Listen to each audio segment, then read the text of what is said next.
इन्फोवर्ड के दोस्तों अस्सलाम वालेकुम। ये वीडियो उन लोगों के लिए है जो ऑनलाइन ट्रांजैक्शंस करते हैं, यानी कंप्यूटर या मोबाइल को इस्तेमाल करते हुए वो अपने अकाउंट से किसी और अकाउंट में या अपने अकाउंट से यूटिलिटी बिल्स को पे करते हैं या वो अपने अकाउंट के ज़रिए मुख्तलिफ चीज़ें ख़रीदते हैं। तो इन लोगों को ख़बरदार किया जाता है कि वो अपनी ट्रांजैक्शंस करते हुए कुछ बातों का ख्याल रखें, वरना वो अपने पैसों से हाथ धो बैठेंगे। तो वीडियो में आगे बढ़ने से पहले मैं आप लोगों से गुजारिश करूंगा कि इस वीडियो को लाइक करें, ज्यादा से ज्यादा शेयर करें, नए दोस्त चैनल को सब्सक्राइब करने के साथ साथ बेल आइकन पर भी क्लिक कर दें ताकि इस तरह की मालूमाती वीडियो आप तक फौरन पहुंच सकें। नाज़रीन कराम, हालिया शाया होने वाली एक रिपोर्ट में बैंकों ने 2019 के सबसे बड़े फ्रॉड के मुतालिक बता दिया है, जिसके जरिए सबसे ज्यादा लोगों को बेवकूफ बनाकर उनके अकाउंट से रकूम चोरी की गई। इस फ्रॉड में 2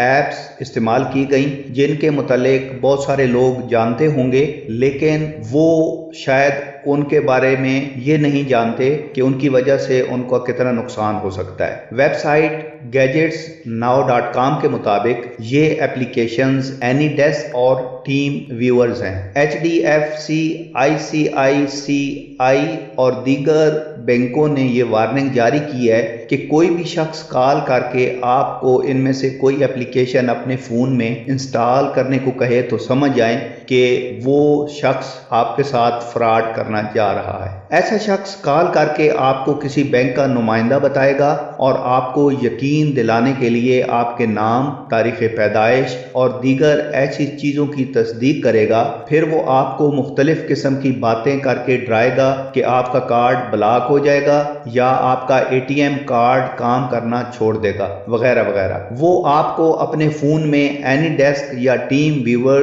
डाउनलोड करने और उसका कोड देने को कहेगा और इस कोड के जरिए वो आपके मोबाइल फ़ोन की स्क्रीन या कंप्यूटर की स्क्रीन को देखना शुरू कर देगा और जब आप एक दफ़ा उसको इसकी रसाई दे देंगे तो आप अगर उससे राब्ता मुनक़ता भी कर देंगे, फिर भी वो आपकी स्क्रीन अपने मोबाइल या कंप्यूटर पर देख सकेगा। और यूं ही आप अपने बैंक की एप्लीकेशन में लॉगिन करेंगे तो वो आपका पासवर्ड और बाकी मालूमात देख लेगा और इन मालूमात का इस्तेमाल करते हुए आपके अकाउंट से रकम ट्रांसफ़र कर लेगा। 2019 में इस तरीके से सबसे ज़्यादा बैंक फ्रॉड हुए, चुनाचे